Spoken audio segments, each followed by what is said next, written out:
अगला हमारा जो अध्याय है RSCIT का अध्याय 9 चैप्टर 9 जिसका नाम है माइक्रोसॉफ्ट एक्सेल। माइक्रोसॉफ्ट एक्सेल भी जिस तरीके से MS वर्ड हमने इस्तेमाल किया वैसे के वैसे एक एप्लीकेशन सॉफ्टवेयर है। MS एक्सेल माइक्रोसॉफ्ट कॉरपोरेशन का ही एक सॉफ्टवेयर है। इसका पर्पस क्या है? जैसे MS वर्ड का पर्पस था डॉक्यूमेंट क्रिएट करना, इसका पर्पस है वर्कशीट्स क्रिएट करना या कैलकुलेशन करवाना। जितने भी कैलकुलेशन से रिलेटेड काम होते हैं वो हम लोग एक्सेल में कर सकते हैं। तो एक्सेल को स्टार्ट करने के लिए Windows+R दबा करके यहाँ पे एक्सेल लिखेंगे। जैसे MS वर्ड की EXE का फाइल विनवर्ड था वैसे एक्सेल का एक्सेल है। ये मैंने एक्सेल लिखा और ओपन किया, आपका एक्सेल खुल गया। ये एक्सेल का एप्लीकेशन विंडो है। एक्सेल के अंदर खास ज़रूरी बातें सुनते चलो। सबसे पहले एक्सेल स्टार्ट कर दिया। एक्सेल स्टार्ट करने के बाद में इसका एप्लीकेशन जो इसका विंडो है वो कुछ इस तरीके से दिख रही है। इससे रिलेटेड इंपॉर्टेंट बात, टाइटल बार पे बुक 1 लिखा हुआ है। MS वर्ड का डॉक्यूमेंट बनता वैसे इसका डिफ़ॉल्ट नेम क्या होगा? बुक 1। ठीक है। इसके अंदर एक पेज को शीट बोलते हैं। क्या बोलते हैं? Sheet 1, sheet 2। टाइटल बार इसमें भी है, क्विक एक्सेस टूल बार इसमें भी, ऑफिस बटन इसमें भी, और ये आपके वही है। यहाँ पे होम, इंसर्ट वगैरह के जो रिबन्स है उसके जस्ट नीचे फॉर्मूला बार और आ जाती है। यहाँ पे जो खास बात है वो ये है कि ये वाला जो एरिया है जिसे ABCD लिखा गया है ये हमारे कॉलम्स के नेम है, और ये 1 2 3 है ये हमारे रो के इंडेक्स, रो के नंबर्स हैं। इसमें क्वेश्चन ये आता है कि number of row and number of column कितने होते हैं? तो नंबर जो रो होती है वो 10,48,576 होती है। देखो रो 10,48,576 रो, और कॉलम होती है 16,382। ठीक है, बुक के अंदर दे रखा है, अभी आने वाला है। तो ये ध्यान देना है तुम्हारे को। इसके अंदर क्या खास बात है, इसको ओपन कर लिया अपन ने। ठीक है, ओपन करने के बाद में आगे बढ़ते हैं। इसमें एक ऑटोसम नाम का बटन होता है। ऑटोसम वाला बटन किस काम में आता है देखिए आप लोग। जैसे मान लो आपने कोई भी यहाँ पे वैल्यू लिखी है, ये वैल्यू, मुझे इसको सम करना है तो ऐसे सेलेक्ट करूँगा और ये ऑटोसम पे क्लिक करूँगा तो इसका सम हो जाएगा। अगर यहाँ पे भी कोई नंबर लिखा है मैंने ऐसे, इसको ऐसे तीनों को सेलेक्ट करा और इस पर क्लिक करूँगा तो सम हो जाएगा टोटल। हाँ, और भी होते हैं, प्लस माइनस भी होते हैं, लेकिन उसके लिए हमको टाइप करना पड़ता है। जैसे मान लीजिए आप चाहते हो कि भैया इस वैल्यू में से ये वैल्यू लेस करनी है तो आपको मैन्युअली टाइप करना पड़ेगा। तो आपको बराबर करके सम लिखना है। ये फॉर्मूला लिखने का तरीका है। MS एक्सेल के अंदर कोई भी फॉर्मूला लिखना है तो आपको इक्वल साइन पहले लगाना है, फिर ऐसे सम लिखना है, फिर ब्रैकेट ओपन करना है। अब हम माइनस करने जा रहे हैं तो 56 का जो सेल एड्रेस है वो B7 है। ऐसे क्लिक करोगे तो B7 आ जाएगा, माइनस का निशान लगाओ और इस वाले पे क्लिक करो और उस ब्रैकेट को क्लोज करके एंटर प्रेस करो तो आपके ये वैल्यू लेस हो जाएगी। तो यहाँ पे इम्पोर्टेंट क्या है, एड्रेस को इस तरीके से लिख करके काम करना। ये सेल एड्रेस कहलाते हैं। ठीक है, ये एक बक्सा सेल कहलाता है, ये आपका कॉलम है, ये आपकी रो है। इस तरीके से हम लोग काम करते हैं MS एक्सेल के अंदर। जैसे जैसे टॉपिक आता है वैसे वैसे मैं समझाता रहता हूँ। ऑटोसम बता दिया मैंने। ऑटोसम के बाद में वर्कबुक की संकल्पना, ये देखो 10,48,576 रो होती है और 16,384 आपके कॉलम होते हैं इसके अंदर। कभी आ जाए क्वेश्चन, ध्यान रखना। हिंदी में कॉलम को स्तंभ बोलते हैं, स्तंभ। ठीक है, क्वेश्चन पेपर में आएगा लिखा हो तो ध्यान देना। और पंक्ति रो को पंक्ति कहते हैं हिंदी में। ये बता रहा है, देखो ये सेल है, ये रो है, ये कॉलम है, और एक नेम बॉक्स और बता रहा है, इसे नेम बॉक्स बोलते हैं। ये वाला जो एरिया है ये कोने में A और 1 के पास में, इसको नेम बॉक्स बोलते हैं। उसके बाद में हम आगे बढ़ते हैं तो हमारे पास में आगे का क्या टॉपिक आता है। ठीक है, सेव और सेव एज सेम है इसके अंदर भी। डॉक्यूमेंट को सेव करना वही बुक 1 नाम से सेव होगा बाय डिफ़ॉल्ट। GUI इंटरफेस दे रहा है हमारे को, ये सारी चीज़ यूँ की यूँ नई वर्कशीट इंसर्ट कर सकते हैं हम लोग। हाँ, MS एक्सेल की जो शीट होती है, जैसे शीट है, शीट 1, शीट 2, ऐसे इस वाले आइकन पे क्लिक करके आप नया शीट इंसर्ट कर सकते हैं और शीट के नाम को रीनेम भी कर सकते हैं। राइट क्लिक करके रीनेम का ऑप्शन आ रहा है, इसको नाम रख दो, मैं डेटा लिख दिया। ऐसे आप शीट का नाम बदल सकते हैं। इस शीट के टैब पर कलर भी आप अप्लाई कर सकते हैं। ये मैंने यहाँ पे कलर अप्लाई कर दिया। इस शीट के टैब पर आप कलर भी कर सकते हैं। ठीक है ना। तो ये बता रखा है इस बुक के अंदर, वर्कशीट और मैनिपुलेट करना। ठीक है, उसके बाद में आता है ऑटोफिल। ऑटोफिल कौन सा फीचर है समझ लिया आप, ये भी क्वेश्चन इंपॉर्टेंट है। जैसे आपने क्या करा, 1 लिखा, 1 लिख करके आप कंट्रोल बटन दबा करके इसको ऐसे ड्रैग करेंगे ना तो वो ऑटोमेटिक फिलिंग कर रहा है। इस टूल का नाम ऑटोफिल है। जैसे मैंने यहाँ पर जनवरी लिखा, जनवरी रख करके इसको ऐसे ड्रैग करूँगा ना तो ऑटोमेटिकली देखो मंथ के नाम अभी आ जाएंगे। ये देखो ये टूल क्या नाम है, ऑटोफिल बोलते हैं इसको। उसके बाद में क्या आ रहा है इसके अंदर, ठीक है, ऑटोफिल अलाइजमेंट वगैरह सेम है इसके अंदर भी, वर्ड की तरह ही है। फॉर्मेट करना, क्लिप बोर्ड भी इसमें वही है, अलाइजमेंट ग्रुप, ठीक है। मर्ज सेल, सेल को मर्ज करना, सेल को मर्ज करना बताते तो जैसे सेलों को सेलेक्ट करना होता है, यहाँ पे मर्ज सेल बटन है, ये देखो ये ऐसे मर्ज हो जाता है। आप यहाँ पे कुछ भी लिख सकते हैं, तो मर्ज करना सभी जने जानते हैं। फिर इसमें क्या आता है अगला,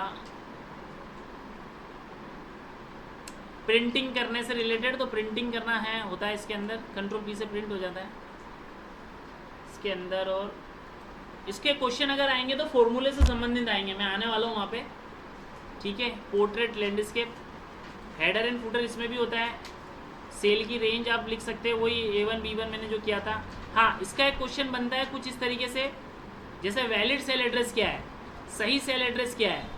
तो जैसे मैं यहाँ पे वैल्यू लिख रहा हूँ, जैसे मैंने यहाँ पे ये वैल्यू लिखी और यहाँ पे ये वैल्यू लिखी, मुझे इसको सम करना है तो बराबर करके सम लिख करके इसका सेल एड्रेस लिखना पड़ेगा ऐसे। तो हमेशा कॉलम पहले पढ़ना होता है, उसके बाद रो पढ़ी जाती है। C8, अगर मैं 8C पढ़ूंगा ना तो ये रॉन्ग है, 8C नहीं मैं पढ़ सकता, पहले मुझे कॉलम पढ़ना है फिर रो पढ़ना है। सेल एड्रेस पहले कॉलम को पढ़ा जाता है, तो कॉलम में ABCD पहले आती है। तो आपको एक क्वेश्चन आएगा जिसमें वैलिड और इनवैलिड सेल एड्रेस के बारे में दे रखा होगा, ठीक है। फिर शॉर्टिंग का एक टूल है इसके अंदर, शॉर्टिंग टूल समझा देता हूँ मैं। शॉर्टिंग टूल क्या करता है, जैसे मान लीजिए मैंने यहाँ पे कुछ बच्चों के नाम लिखे हैं, नमन, अमन, रोहित, अमित, अनीता। अब जैसे ये 4 नाम है, इसको शॉर्ट करना है तो मैं कर सकता हूँ असेंडिंग और डिसेंडिंग ऑर्डर में। ऐसे सेलेक्ट करके यहाँ पे शॉर्टिंग टूल ये रहा, इसको क्लिक करना है, A से Z में देखो अमन पहले आ गया, ये शॉर्टिंग टूल है। और Z to A में डिसेंडिंग हो जाएगा, रोहित बाद में आ जाएगा, पहले आ जाएगा। तो असेंडिंग डिसेंडिंग वही शॉर्टिंग करने से संबंधित बात दे रखी है इसके अंदर। फिल्टर करना, फिल्टर भी बहुत अच्छा टूल है। फिल्टर शॉर्टिंग में तो असेंडिंग डिसेंडिंग ऑर्डर में जम रहा है वो, इससे रिलेटेड क्वेश्चन आएगा तो ये आ सकता है कि टूल कहाँ होता है, तो देखो एडिटिंग ग्रुप में होता है, होम के एडिटिंग ग्रुप में होता है। इसमें से जो आने वाली संभावना है वो फिल्टर की कैसे आएगी सुनना। जैसे ये स्टूडेंट है, सपोज ये स्टूडेंट के नेम है और इन स्टूडेंट के एड्रेस है। अब ये रोहित जो आता है, सपोज वो रेउदर से आता है, ये माउंट से आता है, ये आबू रोड से आता है और ये भी माउंट से आता है। तो फिल्टर करने का मतलब छानने से बताया मैंने, तो आपको क्या करना है, इस पर फिल्टर अप्लाई कर सकते हो। जैसे एड्रेस पे मैंने फिल्टर अप्लाई कर दिया, जैसे फिल्टर अप्लाई करा तो मैं इसको टिक करूँगा। मुझे ये बोला गया कि भैया आबू रोड से आने वाले बंदों के नाम बताओ, तो आबू रोड पे जैसे क्लिक करूँगा तो देखो आबू रोड आ रहे हैं, आबू रोड से एक ही आता था। ऐसे मान लो बोला ये गया हो कि भाई माउंट से आने वाले बंदे के नाम बताओ, तो सारे ना होकर के ओनली माउंट और आबू रोड ही आ रहे हैं। तो ऐसे डाटा को फिल्टर करने का काम आता है। ये तो मैंने 4 वैल्यू लिखी है, 400 भी होता है ना तो माउंट वाले अलग फिल्टर हो जाते, छन जाते हैं। तो ये एक बहुत अच्छा टूल है, इससे संबंधित क्वेश्चन आ सकता है। उसके बाद में आगे बढ़ते हैं हम लोग, ठीक है। असेंडिंग डिसेंडिंग कर दिया, फिल्टरिंग बता दिया मैंने। हाँ, अब आता है फॉर्मूला और फंक्शन। तो एडिशन के लिए प्लस साइन से भी एडिशन होता है और सम से भी होता है। माइनस के लिए आप माइनस से करोगे, मल्टीप्लाई के लिए ये एस्ट्रिक का साइन लगाओगे और डिवीजन के लिए ये वाला साइन लगाओगे। इससे आप प्लस माइनस डिवाइड कर सकते हैं। उसके बाद में इसमें क्वेश्चन जो खास आता है वो आता है आपके एवरेज, मैक्स, मीन, सम। तो इनका भी मैं एक बार बता ही देता हूँ, यूज़ देखो आप लोग। जैसे एक वैल्यू ये है, एक वैल्यू ये है, एक वैल्यू ये है।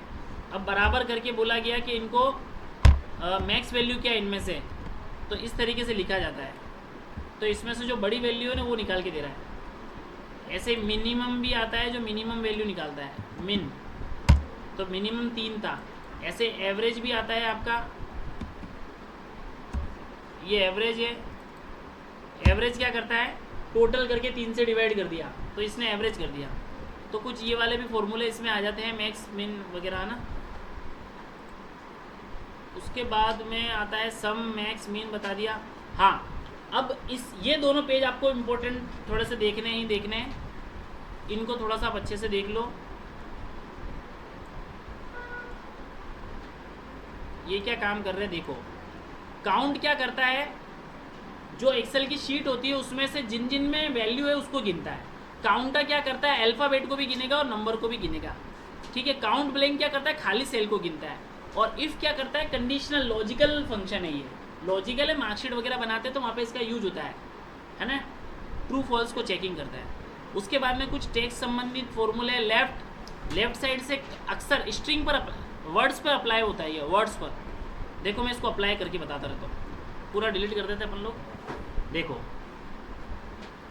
जैसे मान लो मैंने यहाँ पे लिखा लेफ्ट, तो लेफ्ट के अंदर मैंने लिखा आबू रोड, ब्रैकेट में मैंने 3 डाला, तो लेफ्ट साइड से मुझे 3 अक्षर निकाल के दे रहा है, आबू दे रहा है। ऐसे एक फंक्शन आता है आपका राइट में आपको क्या करना है, मैंने आबू रोड लिखा और 2 अक्षर 3 लिखा, तो राइट ये वाली साइड है, तो राइट से 3 अक्षर निकाल के दे रहा है, तो ये स्ट्रिंग पे अप्लाई होता है। ऐसे इसका यूज करके आपको देखना है। मिड क्या करेगा, बीच के कैरेक्टर निकाल, अपर क्या करता है, कैपिटल कर देता सारे, लोअर कर देता। लेन क्या करता है, अक्षर को गिनता है, कि जैसे आबू रोड में 7 अक्षर है तो उनको गिनेगा।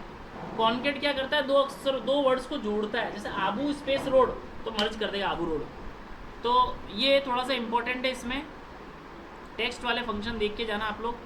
फिर है काउंट इफ क्या करता है, कंडीशन के बेस पर काउंट करता है। ट्रिम क्या करता है, स्पेस रिमूव करता है। वी लुकअप भी क्या करता है, लिंक करके काम करता है। इसमें राउंड फंक्शन इंपॉर्टेंट है, जो वैल्यू को राउंड अप करता है। कैसे राउंड अप करता है, एक प्रैक्टिकल दिखा देता हूँ मैं। जैसे मान लो मैंने यहाँ पे लिखा राउंड, अब यहाँ पे लिखा ये value dot comma 2। Round up क्या करता है, 5 6 को नहीं देखना है, पॉइंट के बाद में जो 6 7 8 है उसको देखना है। 2 का मतलब है पॉइंट के बाद में कितनी वैल्यू लाएगा, तो 2 लाएगा, 6 7। अब दूसरा क्या है कि ये जो दूसरी वैल्यू है, ये अगर 5 से बड़ी है, वास्तव में 5 से बड़ी है, तो ये क्या करेगा, 6 7 ना रह करके 6 8 कर देगा। देखो अगर ये वैल्यू 5 से छोटी होती, मान लो 4 ही होती, तो ये 6 4 ही रहता। इसकी अगली वाली वैल्यू कम होनी चाहिए, तो देखो ये 6 4 ही रहेगा, है ना। ऐसे जैसे मान लो मैंने क्या करा, इस वैल्यू को ऐसे लिख रखा है। अब मैंने 2 बोला, तो एक तो ये वैल्यू देखनी है, इसकी अगली वैल्यू भी देखनी है, तो 6 7 तो ये, इसकी अगली वैल्यू 5 से बड़ी है, तो ये 6 8 कर देगा। तो ये राउंड अप करने का काम करता है। ये राउंड फेमस है, आ जाता है, ध्यान रखना, करके आना। उसके बाद में चार्ट्स क्रिएट होते हैं। चार्ट भी अलग अलग टाइप के होते हैं, डेटा वाले चार्ट बनते हैं, है ना। तो खाली चार्ट्स के नाम याद कर लेना आप, तो कि कौन कौन से चार्ट बनाए जा सकते हैं, आपको ये ध्यान देना है। कॉलम चार्ट बनता है, बार चार्ट बनता है, पाई चार्ट है, लाइन चार्ट है, एरिया चार्ट है, ये चार्ट वगैरह भी बनाते हैं, क्योंकि डेटा को ग्राफिकल दिखाते हैं। मैं करके दिखा दूँ क्या, एक चार्ट दिखा देता हूँ। देखो एक चार्ट का डेमो दे रहा हूँ। ये कंट्री है और ये पॉपुलेशन है। मैं इनको चार्ट्स में दिखाना चाह रहा हूँ। इंडिया, ऑस्ट्रेलिया, जापान, यहाँ की पॉपुलेशन लिखी परसेंटेज में मैंने, ऐसे ऐसे ऐसे। इसको मुझे चार्ट्स के थ्रू दिखाना है। डेटा सेलेक्ट करा, इंसर्ट में कोई भी एक चार्ट सेलेक्ट कर लिया, जैसे पाई चार्ट सेलेक्ट कर लिया, तो देखो चार्ट बना देगा, ये बना दिया। तो कंटेंट को ग्राफिकली दिखाने के काम में आता है आपका ये चार्ट। जैसे मैं डेटा ऊपर नीचे करूँगा, जैसे मान लो जापान को मैंने कर दिया 99, तो देखो मेरा चार्ट भी मॉडिफाई हो रहा है।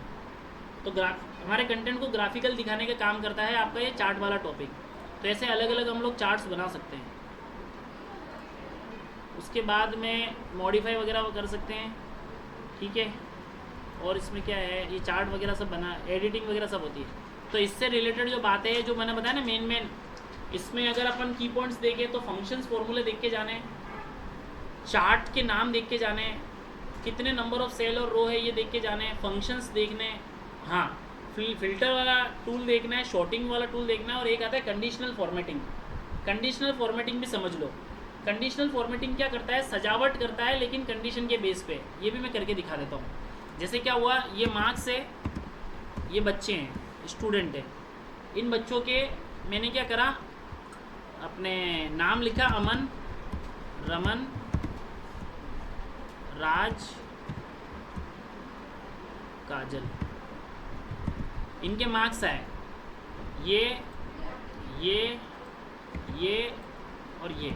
अब बोला गया कि जिसके मार्क्स 50 से नीचे उसको हाईलाइट करो, तो सेलेक्ट करा, मतलब कंडीशन लगानी है। कंडीशन क्या है, 50 से नीचे वाले पर फॉर्मेटिंग अप्लाई करनी है। तो ये रहा कंडीशनल फॉर्मेटिंग।